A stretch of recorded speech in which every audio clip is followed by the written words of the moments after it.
You're watching Talkmania, and I'm your CJ. Welcome back to another album ranking, and today's album ranking will be of Ozzy Osbourne, one of the originators of heavy metal with Black Sabbath. But that will not be what we're ranking today. It will be the solo career, the one I did way back in the day, and very much has changed. Opinions have changed, some haven't. You're going to see that in a minute. But yeah, I never want to do this one ever again. I never want to re-rank this one ever again. If a new record comes out, it's just going to get put in the description of where it falls on the list. I'm not redoing this video at all. Never doing this again for Ozzy Osbourne. It's basically because, yeah, there are some records I absolutely don't like. And yeah, it's like I don't like listening to them. And, well, I had to for this video. So going into it, number 12, yes, it's out of 12. The cover album is not on this list. I wanted to do original album studio records, so that's what I'm doing. Number 12, Ordinary Man from 2020. We waited 10 years for this. We waited 10 years for this album since Scream. This album is pop music marketed as metal and basically is a cash into the trend at the time, and holy shit, is it just, it's atrocious. It's absolutely atrocious. And well, it was as good as expected. Wasn't good. The tone on half the record is absolutely unbearable, especially it's a raid, and that song is a fucking single, for crying out loud. Honestly, that song is a fucking single, for crying out loud. It's, yeah. The only decent listenable song on this record, I'm kind of ripping this one apart because, yeah, I don't like this album at all, is Under the Graveyard. It's actually somewhat of a decent song. It's my favorite from this record. And yeah, I just can't stand this record. Honestly, I've never been able to get into it, and with it being like a 10-year wait for this, and it's basically just like pop music, no way, no way. Number 11 is Down to Earth from 2001, an absolute snooze fest. This one's going to be ripped apart as well, with only one song going for it. To say I don't like this album is an understatement. It's painful to listen to. Dreamer is the only good song on this record, and it's a ballad. You know something is wrong when the only good song is a fucking ballad on a heavy metal record. You kind of know something's going on here. And yeah, 2 out of 10. Why? Best track, Dreamer. Actually a very good song, but just falls on a really underwhelming record.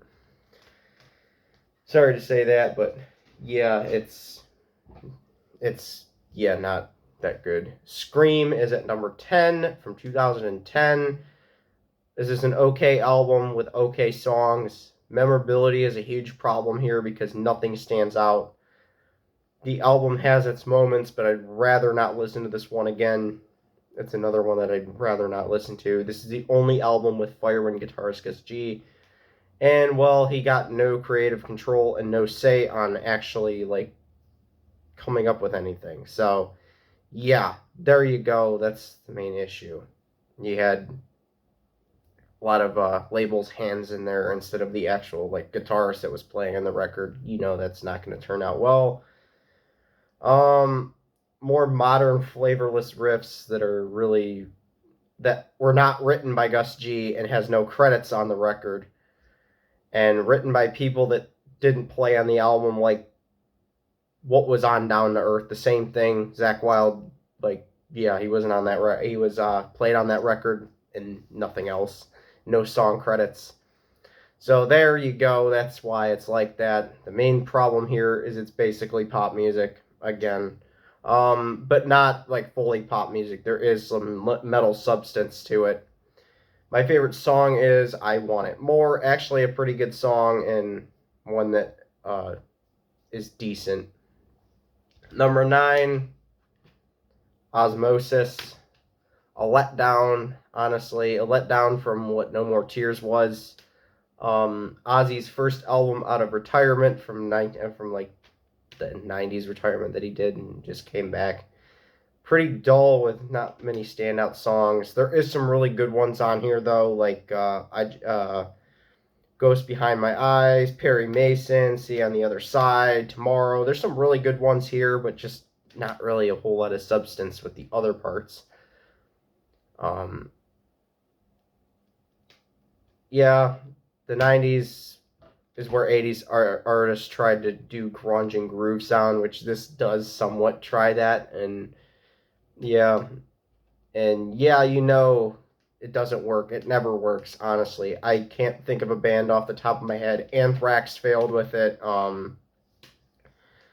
Metallica kind of didn't fail with. They kind of went hard rock, and then there was like, yeah, like it's not very good for an 80s band to try to do the 90s style, and this proves it again. The album before this was No More Tears, and if Ozzy kept that formula, this would probably be a much better album. But overall, bland, boring, 7 out of 10, just like Scream, but a little better than Scream. Best song on Osmosis is Thunder Underground. I absolutely love that song. I think it's one of the best Ozzy tracks that... I honestly think that's one of the best Ozzy songs. It just falls on a very underwhelming record. Again, which kind of sucks for that song because it's really damn good. And no, I don't gonna move it up yet. Number 8, Black Rain. Surprisingly, unlike everything else on the surprisingly unlike everyone else on this website, I actually like this album quite a bit. It's like Black Label Society with Ozzy on vocals, as the guitar tone used as like Black Label. And I'm a huge Black Label Society fan. I like that band a lot. I've seen them once before in concert. So yeah, I do like the sound of this album. Unlike the previous album, or even the albums afterward, Zakk Wylde is on creative for the riffs and tone, which in my opinion was a good move. It definitely made this record what it is. The memorability of the songs are lacking, but the quality is there. 9.3 out of 10. My favorite song on this album is on Black Rain is Countdown's Begun. Very good song. I would say that song belongs on the greatest hits of Ozzy. Not really a hit, but it still is a hit in my book with myself. It still is a pretty big hit. Need to move up the list. And here's where the one that I had to add in. Number 7 is Patient. Number 9. What a comeback after Ordinary Man. Yeah, this one's like directly after Ordinary Man. The main thing that stands out here is all the guests, and those guests being co-writers. They actually have come up with ideas for this album instead of like a bunch of people from the label deciding to have the ideas and just wreck it. But Ozzy got rid of the pop. He got rid of the pop stuff and made it a fantastic rock album with metal elements that is fun and enjoyable. Every song has a quality of its own and adds something to the progression of the record. 10 out of 10, first 10 out of 10 album, and basically a return to the quality of the 80s Ozzy and the early 90s Ozzy. My favorite song on the album on this one is No Escape From Now. Very good song with Tony Iommi on the guitars. Very good album. Definitely like this one, and I've revisited it a couple of times now, ever since like 2022 when it came out. Yeah. Number 6, very controversial to have this low, but The Ultimate Sin from 1986. If it's not broken, so why fix it? Honestly, the formula, don't change what works, and that's what this album is. Classic Ozzy Osbourne heavy metal, as only the Ozzy band could pull off. The song selection is heavy and hits with great B-sides that make this album a must for fans of the heavy metal genre. This album came out along some of the classics like Master of Puppets, Somewhere in Time, and Fatal Portrait, which The Ultimate Sin goes hand to hand with some of those great albums of 1986. 10 out of 10, the best song on the Ultimate Sin is Secret Loser. It was featured in the movie The Wraith, I'm pretty sure. One of the movies that I absolutely love and remember this album by. Basically just see Secret Loser and think of that movie and absolutely love it. So yeah. This album is pretty good. It's like more like mid-80s style with. And number 5 is No Rest for the Wicked. Ozzy was on a tear in the 80s with the solo albums, the last of the 80s albums and the first with Zakk Wylde. A darker, more grimy album than Ultimate Sin and has more heaviness to it. That's why this album gets a higher position. Oh, and the riffs are better. The song selection is pretty good with some songs surprisingly being underrated and overlooked. This album in general is pretty overlooked when talking about Ozzy Osbourne because like everybody would talk about like the first like 3 or even Ultimate Sin and everybody looks over this one and yeah. 10 out of 10 again. Favorite song on this one is Miracle Man. Absolutely love that song. It's blistering and the riffs are chaotic and crazy. So yeah, the top 5 record. Number 4 is No More Tears from 1991. With songs that became mega hits to the shred fest of Zakk Wylde, this album is truly one of the best albums of the 90s. A different feel from the last album, and the riff game was stepped up to another notch, and Ozzy's vocal performance is better than No Rest for the Wicked. That's why it's here. Songs like No More Tears, Hellraiser, some of the songs were actually Lemmy Kilmister had something to do with some of these songs as well. Hellraiser was one of them, and Motorhead also covered that song on one of their other albums. I think it was Bastards, I think it might have been, but and Mama, I'm Coming Home. This is a true classic album.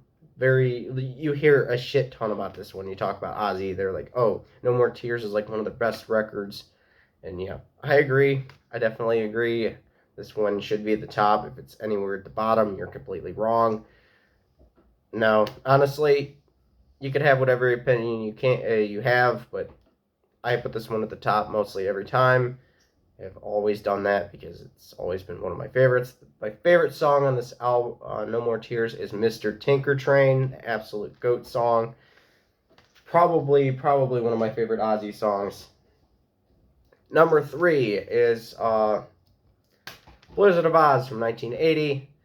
The absolute ripping shredfest of a record. Randy Rhoads stands out as a master at writing insane riffs, and those are littered all over this album. I've heard people complain about the guitar tone and being terrible, but the tone fits the record in my opinion. This is an upgrade from Ozzy's last album with Black Sabbath, Never Say Die, where that album was a disappointment. It was a complete disappointment, honestly. Like a year ago, I ranked that band, and that album was pretty low. Spoiler alert for that video, but yeah. Truly one of the most legendary albums in heavy metal, but isn't Ozzy's best, though. It's close. 10 out of 10. It's another one that's like beyond perfect. Picking a favorite is hard for this one, but I'm gonna go with Suicide Solution. Always been one of my favorite songs from Ozzy Osbourne, and yeah, Blizzard of Oz definitely shows the talent of Randy Rhoads. Number 2, Bark at the Moon from 1983. So many Ozzy classics are on this one, with it being packed with the hard-hitting songs. Even the B-sides hit. I know I like a lot of the B-sides on this album. This is the first record without Randy Rhoads, and Jake E. Lee does a masterful job breathing energy into the record. It is quality. Every fan of Ozzy has probably heard, but if they haven't, they have been missing out for years and need to check this album out. Like, if you're watching this, you probably check this album out because it's like one of Ozzy's best. My favorite song is Center to Eternity, but Slow Down, the B-side, is actually really close to that. I do like that song as well. And yeah, No More Tear, Bark at the Moon, said No More Tears. Well, Bark at the Moon at number 2. Absolutely love that album as well. Love that album. And number 1, of course, is Diary of a Madman. Ozzy's best album. This album does everything the previous does, but better. The guitar tone is better. Like, this is the last album Ozzy released with Randy Rhoads before Randy died in a plane crash in 1982. Would have been quite neat to see what would have happened if Randy Rhoads didn't die in that plane crash and actually went on to create more albums with Ozzy. Would never, like, you don't know what course the band would have taken through that, but same thing with Cliff Burton, same thing with a lot of other musicians. Randy again proved why he's one of the greatest guitarists of all time, with his performance on this album being flawless, with every riff, writing talent being on full display. There's not a bad song to be heard on Diary, and it is up there with the previous in legendary status and should be 10 out of 10, perfect. My favorite song on here is Believer. Honestly, that is Randy Rhoads' best riff that he ever wrote for Ozzy, and maybe the best riff that Randy Rhoads has ever wrote for any band. Any band, honestly. Believer is by far my favorite Ozzy song ever, and yeah, this album is my favorite. It never will change, and it will always be my favorite for Ozzy Osbourne, for the Ozzy band. So, yeah. Hopefully, nobody gets upset for me ripping on a lot of records near the bottom of the list, but yeah. That's why I never want to do this again, because I never want to listen to some of these again. And yeah, I don't know what the hell happened with, but hope everyone liked it, and I will see everyone whenever I decide to upload again, which I don't know. I honestly don't know when I'll upload again, but for the future,